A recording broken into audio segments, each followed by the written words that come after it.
Bismillahirrahmanirrahim. Dear second year students, today we are going over to discuss next topic on the chapter number 24, that is the factors affecting gene frequencies. जैसे इससे पहले हमने last time बात की थी population gene pool की. So now factors affecting gene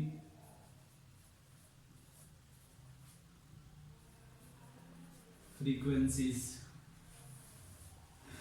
जैसे कि हमने इससे पहले देखा है, हार्डे वेनबर्ग थ्योरम ने ये सपोज किया था कि अगर कोई पॉपुलेशन हो जिसमें सपोज किया फॉर एग्जांपल एक डोमिनेंट एलील जिसको हम P से डोनेट कर दे और इसी तरह से एक दूसरा एलील जिसको हम Q से डोनेट करते हैं, इन दोनों की जो फ्रीक्वेंसी है वो बराबर रहती है 1 के यूनिटी के, यानी कि कांस्टेंट रहती है. तो जनरेशन आफ्टर जनरेशन अगर सेक्सुअल रिप्रोडक्शन का प्रोसेस मुतासिर ना हो तो जीन फ्रीक्वेंसी यही रहेगी. अब हमने देखना है कि अगर ये फ्रीक्वेंसी कांस्टेंट नहीं रहती है तो इसका मतलब ये है कि एवोल्यूशन का प्रोसेस जारी होता है, एवोल्यूशन होती है. तो इसमें सबसे पहला जो फैक्टर है, सपोज किया हम इसे कहते हैं it is the mutation. Mutation जो है हम कहते हैं कि it is the ultimate source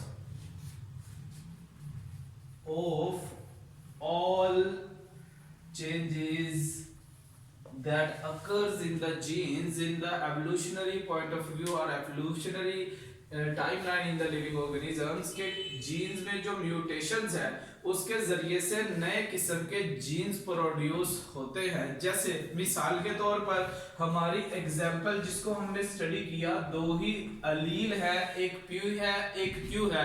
अगर इसमें म्यूटेशन के जरिए से एक नेक्स्ट और थर्ड अलील भी डेवलप हो जाता है तो ऐसी सूरत में हम देखेंगे कि पॉपुलेशन जीन पूल में फ्रीक्वेंसीज में डिफरेंस आ जाएगा, जो इस बात की इंडिकेशन करता है कि जीन पूल में जब अलील्स की एडिशन होती है या डिलीशन हो जाती है तो ऐसी सूरत में पूरी की पूरी फ्रीक्वेंसी जो है वो किसी खास अलील जिसमें म्यूटेशन हुई है उसकी फ्रीक्वेंसी यूनिटी यानी कांस्टेंट नहीं रहेगी. इसका मतलब उसमें एवोल्यूशन हो रही है.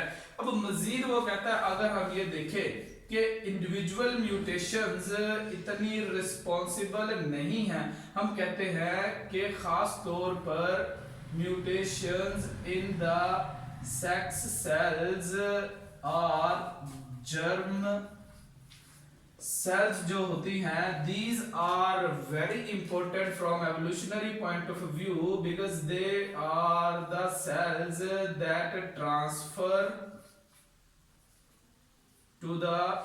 transfer genes to next generation. तो इस तरह से हम कहते हैं the mutations that occurs in the germ cells and these germ cells may be the egg cell or the sperm cell. इनमें आने वाली जो म्यूटेशंस है वो नेक्स्ट जनरेशन में नए अलील्स डेवलप कर देंगी जिसकी वजह से ओवरऑल जीन पूल पर फर्क पड़ता है. उसमें जीन की या तो एडिशन हो जाती है या एक जीन की डिलीशन हो जाती है. इसको हम नाम दे देते हैं ये है म्यूटेशन. और इसी ही तरह से जो सेकंड फैक्टर है इसको हम कहते हैं इट इज द माइग्रेशन. और माइग्रेशन से मुराद ये है कि movement of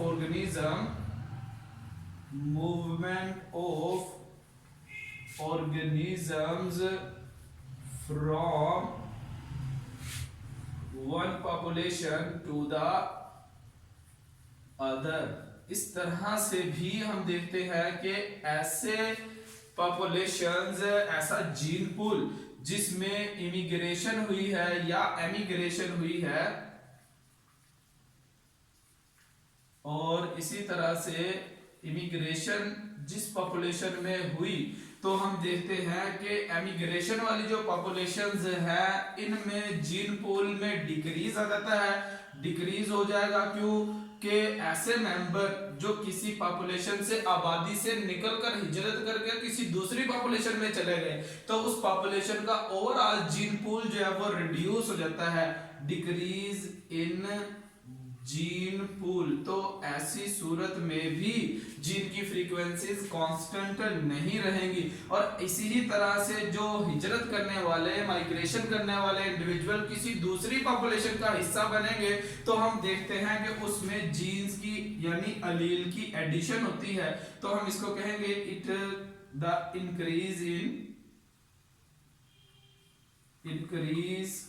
in gene pool. तो ऐसी सूरत में भी फ्रीक्वेंसीज कांस्टेंट यानी यूनिटी के 1 के बराबर नहीं रहेंगी। इसी तरह से थर्ड फैक्टर जो है इसको हम बना लेते हैं, सपोज किया कि ये है नॉन रैंडम मेटिंग। अब नॉन रैंडम मेटिंग से मुराद ये है कि इंटर फैमिली मैरिजेस, यानी हम ये देखते हैं कि बहुत सारी पॉपुलेशंस आइसोलेशंस में होती हैं। जैसे डार्विन ने स्टडी किया था कि कोई ऐसे जजीरे जो बहुत दूर के इलाकों में मौजूद हैं और वो अपने जैसे दूसरी स्पीशीज के मेंबर से रिप्रोडक्शन नहीं करते ज्योग्राफिकल बैरियर्स की वजह से।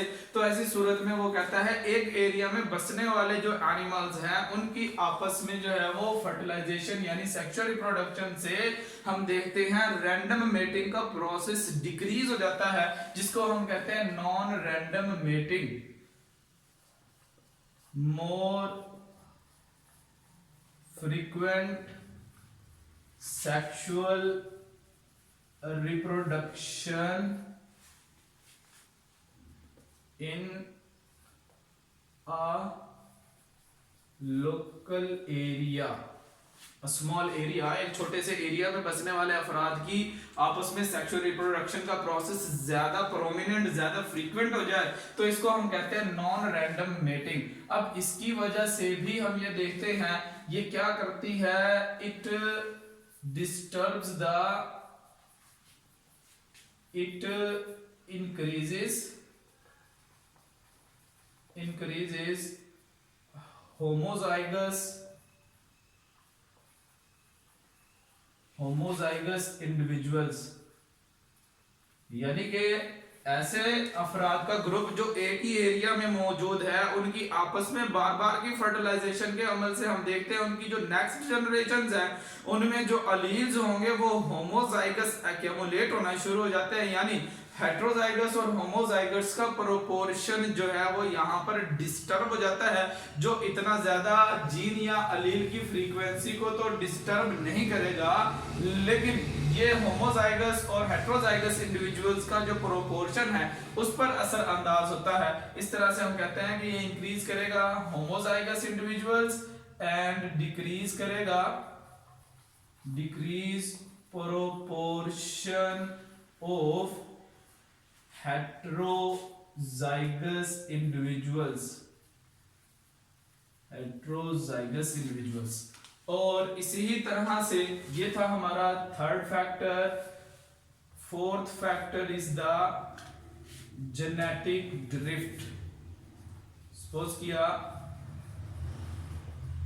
Genetic drift,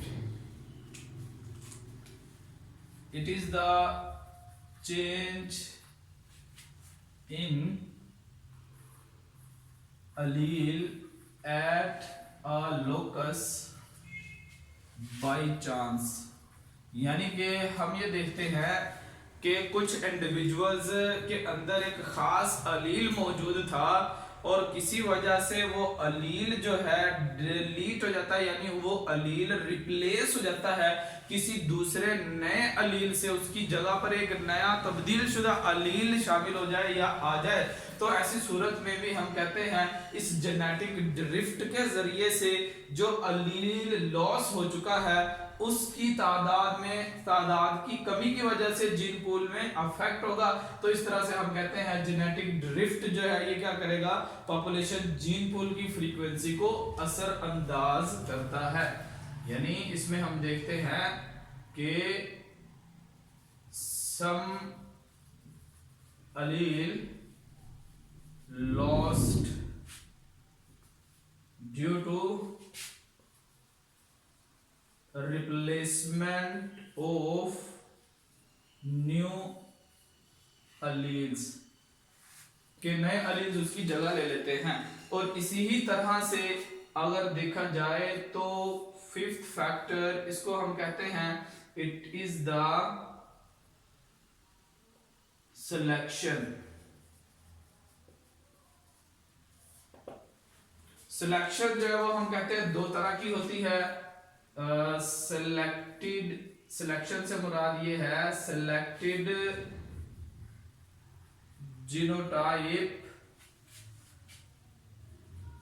reproduce more frequently or prominently, reproduce more, के हम देखते हैं कि बाज औकात ऐसे जीन्स या ऐसे अलील्स वाले ऑर्गेनिज्म जिनकी रिप्रोडक्शन, सेक्सुअल रिप्रोडक्शन ज्यादा है, और जो जीन्स या जो अलील सिलेक्ट नहीं हुए, जो ऑर्गेनिज्म सिलेक्ट नहीं हुए, उनकी रिप्रोडक्शन का अमल स्लो हो जाता है। तो ऐसी सूरत में भी जीन पूल यानी जीन की फ्रीक्वेंसी पर असर पड़ता है। इसको हम नाम देते हैं, इसकी सिलेक्शन जो है वो दो तरह की है। एक जिसे हम कहते हैं नेचुरल सिलेक्शन और एक है आर्टिफिशियल सिलेक्शन। अब नेचुरल सिलेक्शन के अंदर हम देखते हैं कि इन्वायरमेंट सिलेक्ट करता है, environment select the specific genotype of an organism।